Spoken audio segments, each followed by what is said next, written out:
अस्सलाम वालेकुम दोस्तों। कल्पना कीजिए रात का अंधेरा है, आसमान में अचानक सायरन बजने लगते हैं। कुछ ही सेकंड बाद सैकड़ों मिसाइलें हवा को चीरती हुई आगे बढ़ती है। रडार स्क्रीन लाल हो चुकी है। दुनिया की सबसे आधुनिक सेना, सबसे महंगे हथियार और अरबों डॉलर की रक्षा प्रणाली, फिर भी डर मौजूद है। क्यों ऐसा होता है? क्योंकि इस बार युद्ध सिर्फ दो देशों के बीच नहीं है।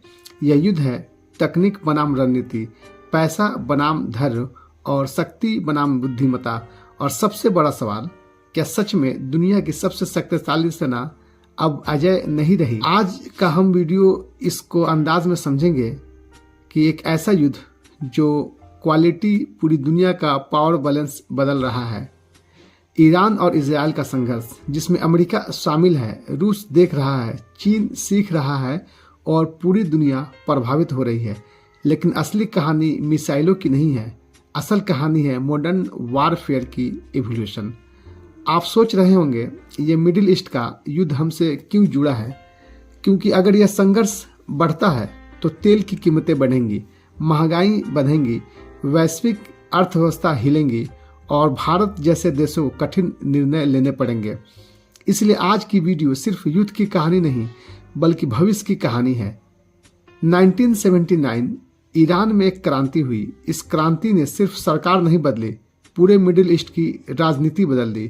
पहले ईरान अमेरिका का करीबी सहयोगी था, लेकिन क्रांति के बाद ईरान ने खुद को पश्चिमी प्रभाव के खिलाफ खड़ा कर दिया और यहीं से शुरू हुआ आइडियोलॉजिकल कॉन्फ्लिक्ट। इसराइल पश्चिमी संबंध का हिस्सा है, ईरान विरोधी धुरी का केंद्र है।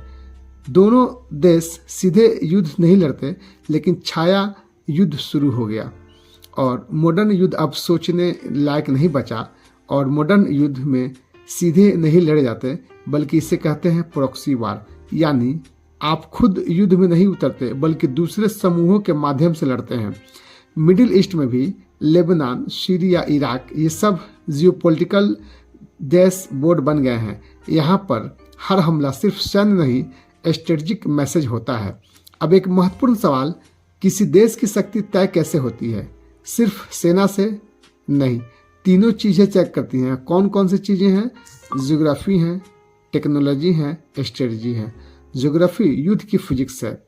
जो देश समुद्री रास्तों को नियंत्रित करता है वही ग्लोबल ट्रेड नियंत्रित करता है। और यही कारण है कि मिडिल ईस्ट इतना महत्वपूर्ण है, क्योंकि दुनिया का एनर्जी फ्लो यहीं से गुजरता है और जहां एनर्जी है वहीं शक्ति है। अब तक हमने समझा कि यह संघर्ष कैसे शुरू हुआ, लेकिन असली बदलाव इतिहास में नहीं तकनीक में आया है।